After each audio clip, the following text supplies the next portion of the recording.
और दिल्ली के Rajouri garden seat से बीजेपी के जो उम्मीदवार है मनजिंदर सिंह सिरसा, उनकी तरफ से कहा जा रहा है कि आम आदमी पार्टी की इस बार हार होगी और जो जनता है दिल्ली की वो आम आदमी पार्टी को उखाड़ कर फेंक देगी। देखिए अभी हम राजौरी गार्डन में मौजूद हैं और हमारे पीछे यहाँ पर मनजिंदर सिंह सिरसा जी हैं जो कि बीजेपी के यहाँ से प्रत्याशी हैं। अब 2 बार विधायक रह चुके हैं जी, तीसरी बार की क्या तैयारी है? जी देखिए, यहाँ के लोगों ने तैयारी करी है। राजौरी गार्डन को गंदगी का ढेर बन के रह गया है, गंदगी भी, गटर भी, पानी आता नहीं और बिल अलग से आ जाता है। तो दिल्ली के इस विधानसभा के अंदर बाकी विधानसभाओं से अलग चुनौती है, इसलिए यहाँ के लोगों ने तो मन बना लिया। ये जो एमएलए यहाँ के वो ख्याला गांव में रहते हैं, उनके गांव में जाने के लिए तीनों तरफ से उनके घर जाने के लिए रास्ते में नर्क में से निकल के जाना पड़ता है। लोग कहते हैं जब वो अपना ही नहीं घर अभी तक ठीक कर पाया, हमारा कैसे ठीक करेगा। इसलिए इस इलाके को सबसे बड़ी चुनौती है इसकी गंदगी को हटाना। इसलिए दिल्ली के लोग, राजौरी गार्डन विधानसभा के लोग खास तौर पर आपदा से अपनी जान छुड़वाना चाहते हैं, इस एमएलए को यहाँ से भगाना चाहते हैं और तीसरी बार रिकॉर्ड मतों से अपने भाई सिरसा को जिताना चाहते हैं। बिल्कुल, आप आपदा की बात कर रहे हैं, यानी कि आपको आप प्रस्तुत कर रहे हैं, लेकिन आप तो लगातार फ्री पे फ्री एक नई योजना लेके आ रही है और कहती है कि बीजेपी हमारी कॉपी कर रही है। ठीक है, उनको कहने का अधिकार है, कौन मना कर सकता है उनको। मैं देख रहा था अरविंद केजरीवाल जी कह रहे थे फ्री चाहिए तो हम ही दे रहे हैं, फिर भाजपा की क्या जरूरत है। पहली बात है, आप तो झूठ परोसते हैं। आपने कहा था 1000 रुपया दिल्ली के लोगों को देंगे, नहीं दिया। लेकिन मोदी जी ने कहा पहली कैबिनेट में पास करके 2500 रुपया हमारी बहन बेटियों के खाते में आएगा। दूसरी बात, फ्री बिजली मिल रही है, फ्री पानी हम देंगे, फ्री बस हम देंगे। तो अंतर क्या है? अंतर क्या है कि हमारे यहाँ पे सुशासन भी होगा, हमारे यहाँ पे लोगों को पानी मिलेगा फ्री, तो साफ पानी मिलेगा। मोदी जी ने कहा स्वच्छ जल मिलेगा। हमारे यहाँ पे शराब घोटाले नहीं होंगे, हमारे यहाँ पे यमुना गंदी नहीं होगी, साफ हो जाएगी। और हमारे यहाँ पे जो बड़े गटर हैं और जो करप्शन है इसका खात्मा हो जाएगा, दोनों साफ हो जाएंगे। बिल्कुल, आप क्योंकि सिख बहुल इलाके में है और आम आदमी पार्टी एक तरफ जहां ग्रंथियों को और पंडितों को 18,000 प्रति माह पैसे देने की बात कह रही है, तो दूसरी तरफ बीजेपी इसको लेकर के किस तरीके से योजना बना रही है? सबका साथ, सबका विकास, सबका प्रयास। हम धर्म के नाम पे बांट नहीं रहे। वो 10-12 साल तक तो केवल मौलवियों को, मौलानों को देती रही।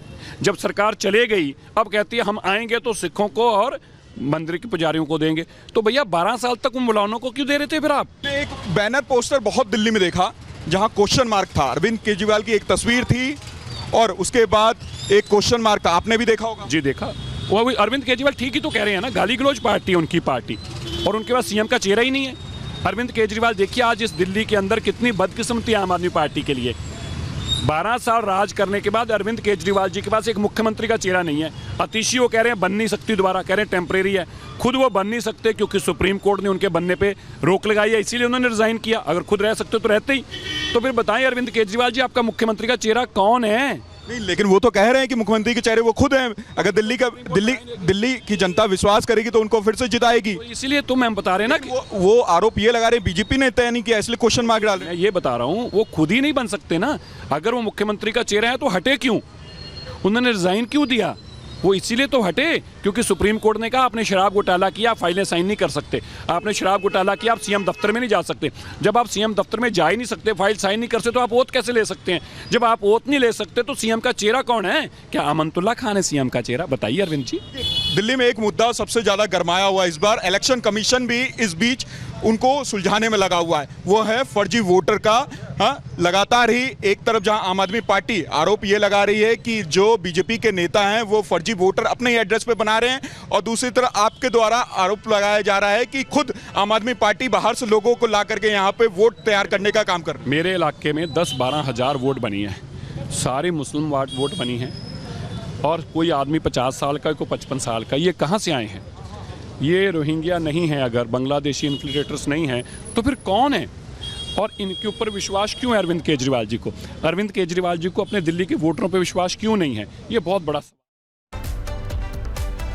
और अब उत्तर प्रदेश की कर लेते हैं। दरअसल उत्तर प्रदेश में अपराधियों को लगातार सबक सिखाया जा रहा है। यही वजह है कि ऑपरेशन लंगड़ा के तहत जगह जगह पर मुठभेड़ की तस्वीरें सामने आ रही हैं। बता दें आपको कि उत्तर प्रदेश में आज 5 जगहों से तस्वीरें सामने आई हैं और इन 5 जगहों पर बदमाशों को मुठभेड़ के बाद गिरफ्तार करने की तस्वीर सामने आई है। रिपोर्ट देखिए।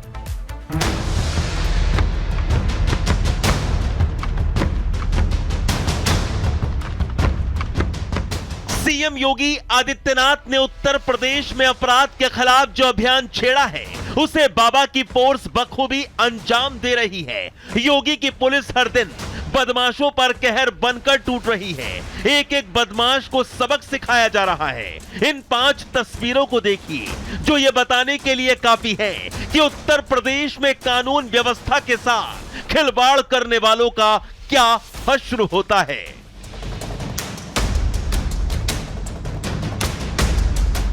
अब इस बदमाश को देखिए।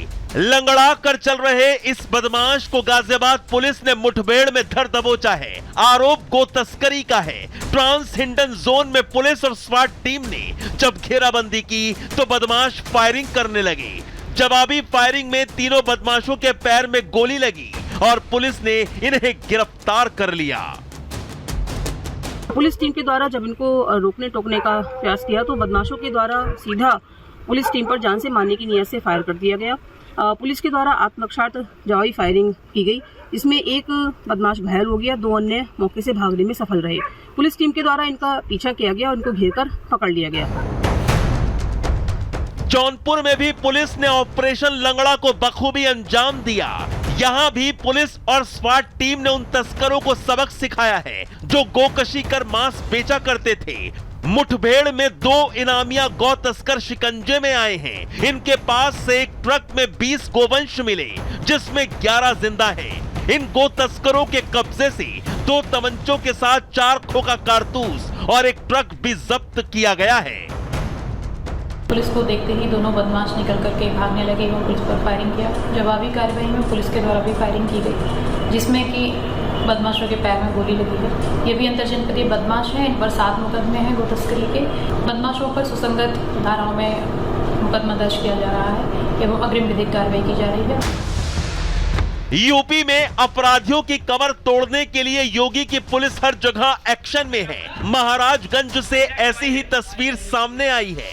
महाराजगंज के भिटौली इलाके में पुलिस और पशु तस्करों के बीच मुठभेड़ हुई।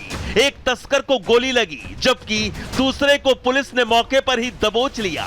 इन गौ तस्करों के पास से 4 पशु बरामद किए गए हैं। मुरादाबाद में पुलिस ने चोरों को सबक सिखाया है। मुठभेड़ में 2 डकैतों को गोली लगी है। ये बदमाश डकैती की फिराक में थे। इनके पास से 315 बोर के 2 तमंचे, 3 जिंदा कारतूस के साथ ही कुछ खोखा कारतूस पुलिस ने बरामद किए हैं। यहाँ 2 व्यक्ति संदिग्ध दिखाई दिए इस रोड पे जाते हुए। उनको रोकने का प्रयास किया गया, लेकिन उन्होंने पुलिस की टीम पे फायर किया। जवाबी कार्रवाई, दोनों घायल हुए। ये दोनों ही छमार गैंग के बहुत ही शातिर अपराधी हैं।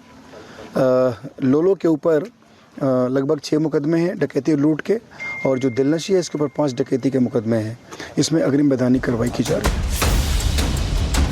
सीएम योगी का विजन है अपराध मुक्त उत्तर प्रदेश, जिसे बखूबी अंजाम भी दिया जा रहा है। 1, 2 या फिर 10 नहीं, बल्कि योगी के आदेश के बाद यूपी पुलिस सैकड़ों बार अपराधियों और बदमाशों को सीधा और साफ संदेश दे चुकी है। यहां अपराध करोगे तो बच नहीं पाओगे। Bureau report, Republic Bharat.